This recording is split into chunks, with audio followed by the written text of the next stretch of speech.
Buenos días, damas, or buenas tardes, damas y caballeros. Welcome to our backyard kung saan dito magsisimula yung brisk walking natin for the afternoon. At meron tayong magandang topic. Ito yung portion ng programa natin na tinatawag natin Walk the Talk, where we discuss political developments of the day while walking. So before I left the VAT office, I read about itong announcement ng International Independent Commission on Infrastructure. At pakita ko muna yung home sweet home natin dito. Ayan. Ayan. Ang office natin ay doon sa harapan. Pakita ko sa inyo para may idea kayo kung saan tayo galing at saan tayo nagbablog. At ito yung garden natin dito. Andon tayo. Kung makita nyo, hilly area siya. Hilly area siya. Yan ang bundok na sa harap natin. Doon tayo sa 4th floor. Doon tayo sa tutok. Yan corner na yan talaga ang VAT office. Ayan, halos 1/3 mga 70% of the fourth, mga 50% lang pala. Mga 40 to 50% ng 4th floor, yung VAT office natin. Yan, ito ang garden, ganon. So, sige, kuha na tayo. Tuloy na tayo. Okay, so, yun. Maganda yung development nakita ko kung saan ay nasalang na ito, Eloyo. Nasalang na itong si Bryce Hernandez at saka si Manny Bonoan sa investigasyon ng Independent Commission. So, at magandang kinalabasan, inanunsyo ng ICI na willing na si Bryce Hernandez na ibalik sa gobyerno yung Lamborghini na nagkakahalaga 40,000 at Maserati ata or ano bang expensive sasakyan na nakakahalaga ng 50 yung Lamborghini na 40 million, and then another very expensive vehicle na nakakahalaga ng 50 million, Maserati o ano ba, ganon. Basta sila lang meron nun. So, dito si Kambing, So, willing niya ito si judge, si attorney. Hindi ko na lang banggitin, very private yan. Pero subscriber rin natin yan. Recently ko lang nalaman. Hello, attorney. Hindi ko na lang banggitin yung full name ni attorney, Kwan yan, medyo very private yan. So, yan.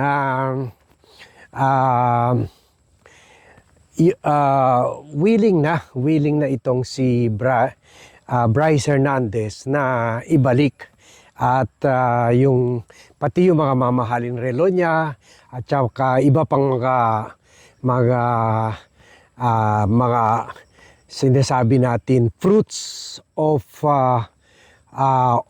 the illegal or fruits of his criminal act. So sa akin okay ito. This is a good start. Ibig sabihin, dalawa ang ibig sabihin nito. May tiwala siya sa Independent Commission. Siguro in-explain sa kanya mabuti sa independent commission, anong kinakaharap niya, anong mangyayari sa kanya, anong mga ebidensya meron na sa kanya, kasi hindi naman yan haharap lang sa kanya, walang record, walang mga resibo sa DPWH or DBM. Meron yan. So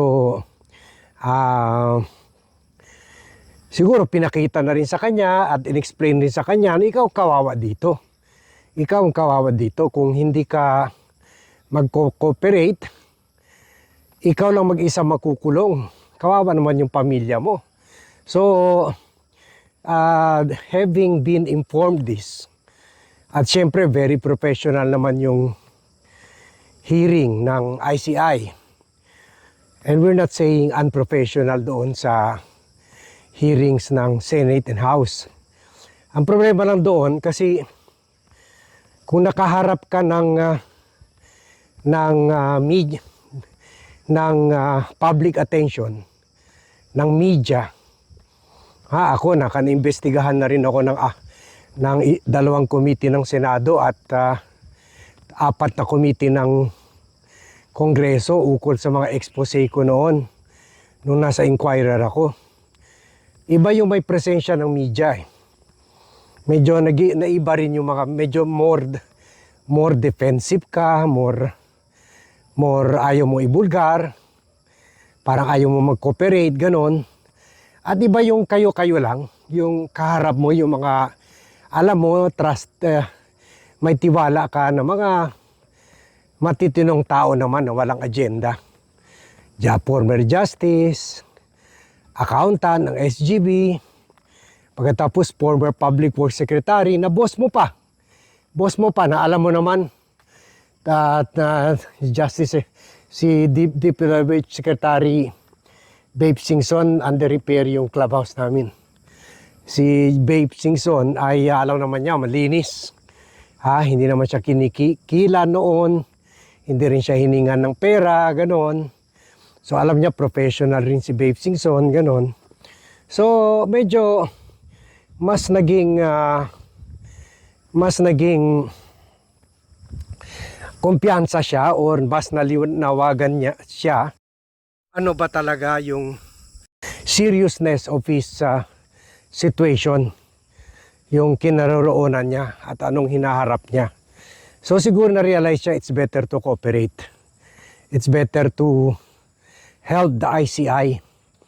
At malay natin, baka papunta na rin ito sa direksyon ng Bryce Hernandez, DE Bryce Hernandez, possibly turning into a state witness or being placed under the din yung mga bahay dito pareho sa amin na nasa hillside, or being placed under the witness protection program. So maganda yan. Kung tulad ng sinasabi nila Justice Secretary Remulla at saka ni Tito Soto, ibalik muna yung nakaw na yaman. So, returning initially 100 million worth of sasakyan, yung other mga bahay dyan, ganun rin, mga hillside rin, puro kami hillside dito, parang sa kwan parang sa Switzerland o kaya sa Mulholland Drive sa Hollywood or sa kwan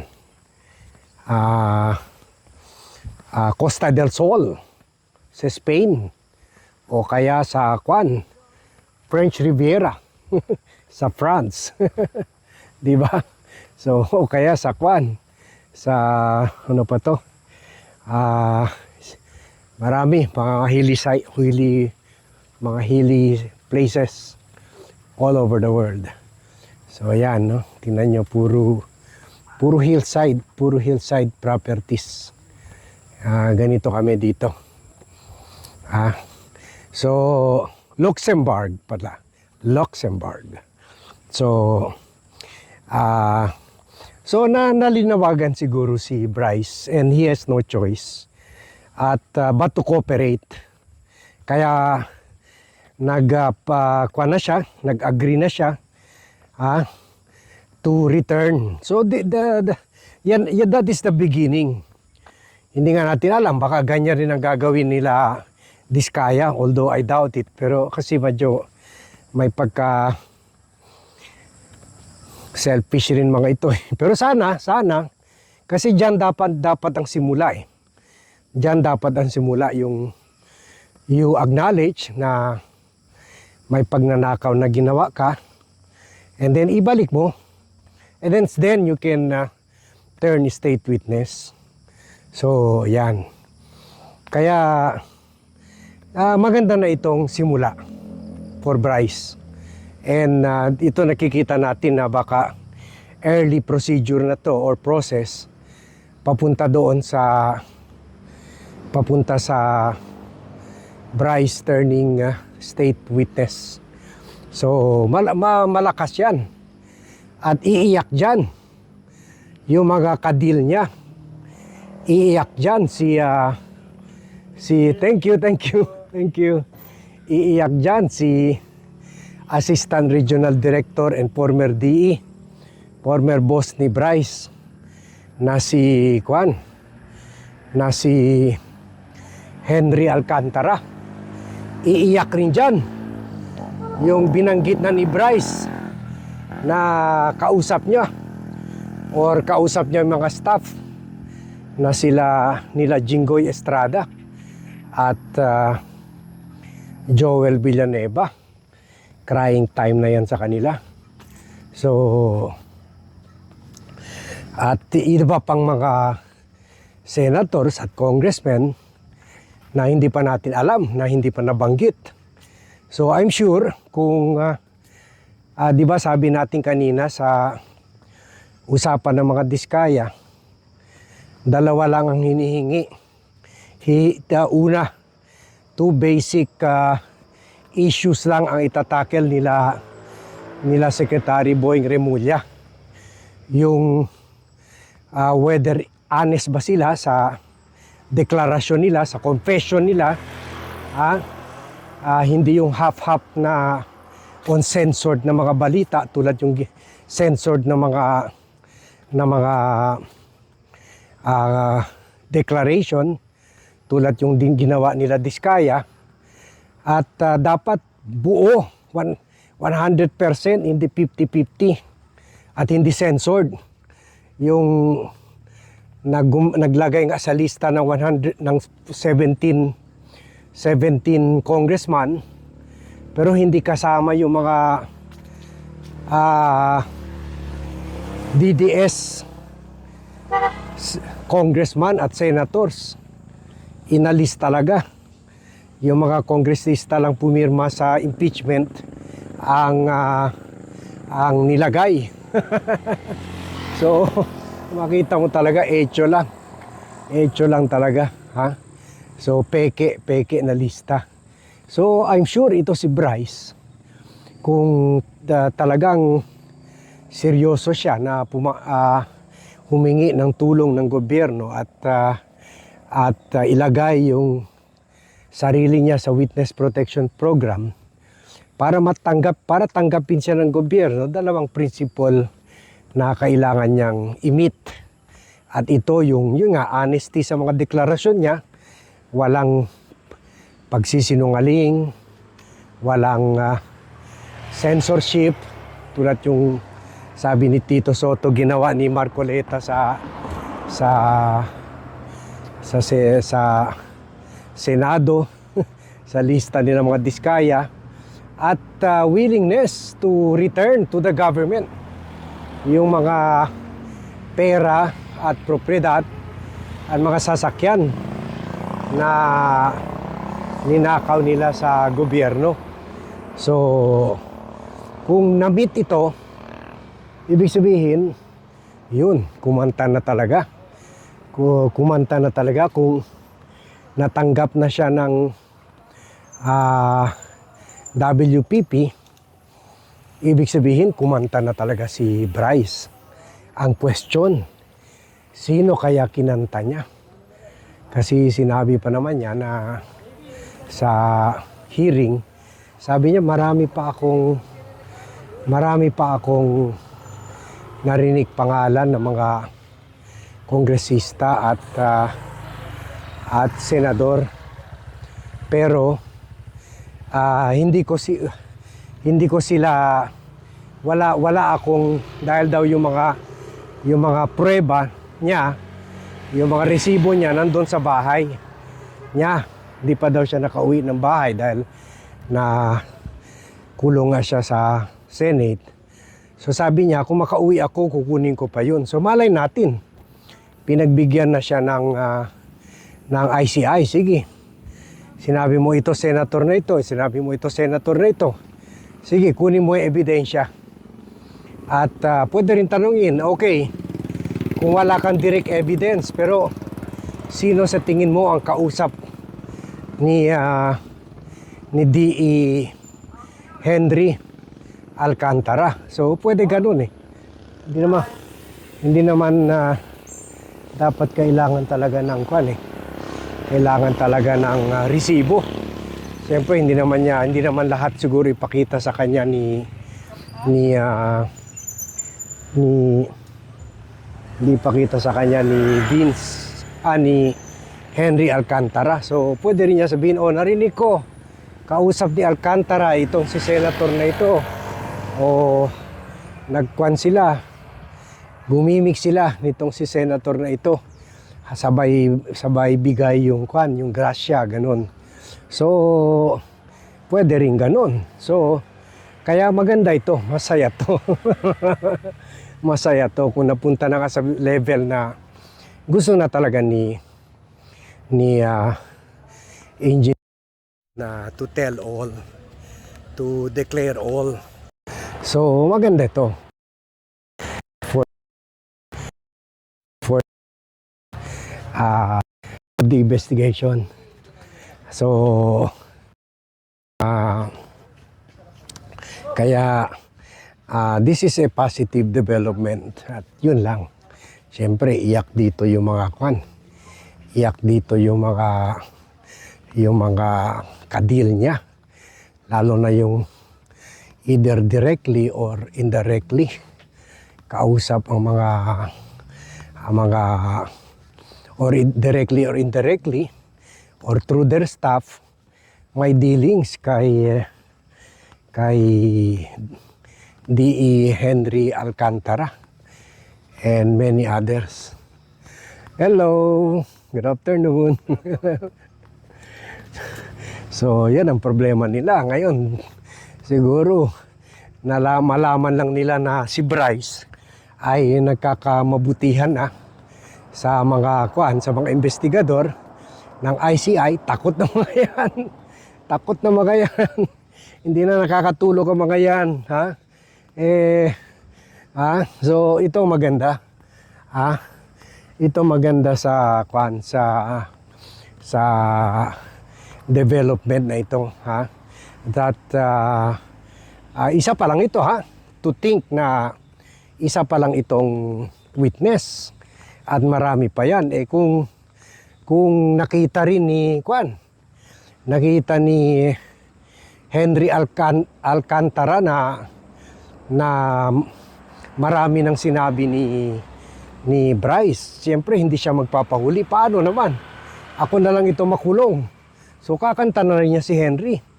At hihingi na rin malagay siya sa Witness Protection Program. At isa sa uli na rin yung nakaw niya sa gobyerno. So yan ang maganda.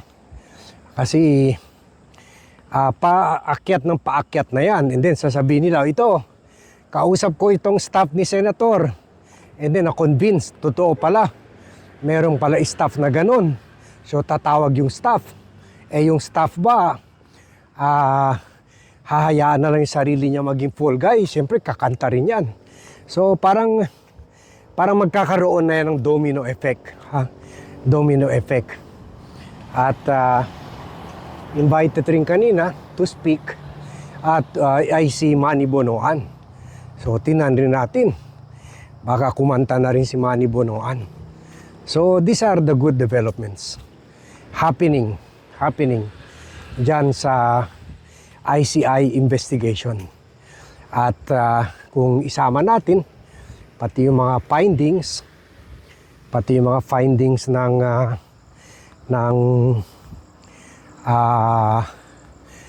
kahit papaano, meron naman tayo nakuha sa investigasyon sa Blue Ribbon Committee. So all of this will contribute to a very successful and substantial investigation. So by the way, sa mga bago pa lang, kung makita nyo, gubat na gubat dito sa amin. We are located 300 meters above sea level. Mas mataas pa kami sa Antipolo. We are twice higher than Antipolo. At project itong subdivision namin, this is a project of Philinvest Land. Ayan. So maganda ito na hello. Hello. Hello. Anong pangalan niya? Si Jace Bigo. Jay, okay.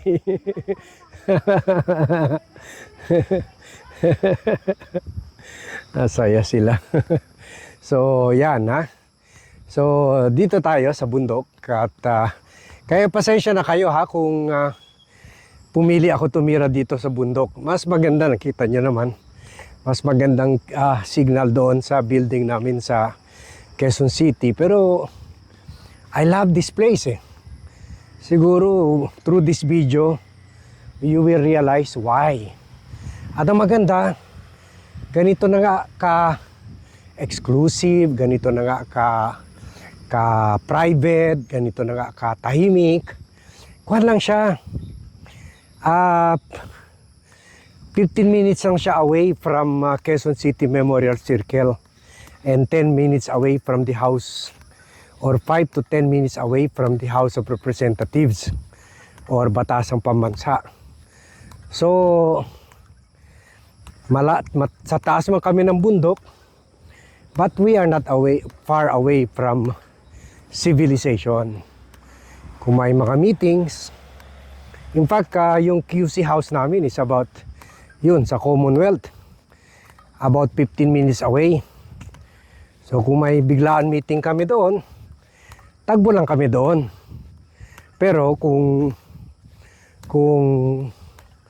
gusto lang talaga namin mag-relax lang talaga, away from pollution, away from the noise, away from the chaos of city life, yun, andito kami.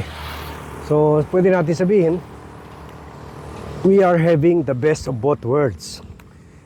Andito na kami sa, yun lang, from time to time, syempre, ang setback lang, dahil the farther you are away from the city, the less is the signal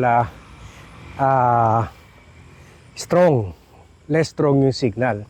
Yun lang. Pero kaya pagpasensyaan nyo na lang kung pangit ang signal. Because I really love to be here. Tingnan nyo. See that? That's Metro Manila. That's Makati, That's Makati, O yan, pwede na nga kami mag-zip line dito, Going to Makati, yan. Kaya we are not really far away. We are still very near the city, but at the same time, we have the privacy we want, the peace with nature that we want, the serenity that we want, na kailangan sa vlogging natin. Otherwise, maloko tayo sa mga negative and toxic issues of the day. So yun lang siguro, hanggang dito lang tayo kasi aakyat pa ako ng maraming bundok at Dahil may asthma ako, baka hihingal na naman ako. And it will not sound good. O yan, yan ang, yan, Ortigas ata yan. Okay? Yan. So this is it. Maganda ito pag sunset. Yan.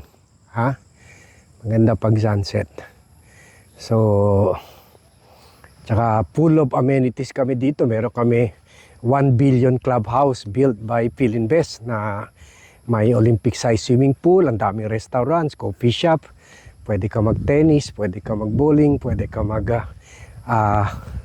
rock climbing, lahat. At kuwan ito sa biking, number 1 ito, favorite na lugar sa mga bikers. So yun lang, hanggang dito lang tayo. Sa bottom line is, may mga magagandang developments na nangyayari. At good start itong kay Bryce at baka magiging kuwan pa ito, malagay pa ito sa Witness Protection Program. At siguro I presume na nagkaintindihan na sila ng ICI, kaya satisfied yung ICI sa mga binigay niya impormasyon na hindi niya binigay sa Kongreso, sa investigasyon sa Kongreso at Senado. So kaya bilang sa paghahanda sa paglalagay sa kanya sa Witness Protection Program, yun, kaya kuha na siya, magsasauli na siya ng mga nakaw na yaman niya. Siyempre, hindi pa kaya yung mga bahay. Una muna yung mga sasakyan at relo. Tsaka mga motor daw, mamahaling motor. So, yun ang good development dito. Sa kwan na ito, sa ICI investigation, and we should be expecting more positive developments in the coming days. So hanggang dito na muna tayo, coming from our Highlands Place dito sa Rizal Province. Thank you very much everyone for watching. Thank you very much for joining me in this vlog, and I'll be seeing you. 5 pala subdivision meron dito. 400 hectares kami dito sa Lucky. Na-develop pala mga 100 hectares. So 6 subdivision meron. Yeah, marami pang pwede i-develop. So again, yun, Metro Manila. So that's it so far, and yet so near. Okay, so hanggang dito muna tayo. Thank you very much for joining me in another Walk the Talk session. Mucho y mas gracias a todos, and see you in my next vlog.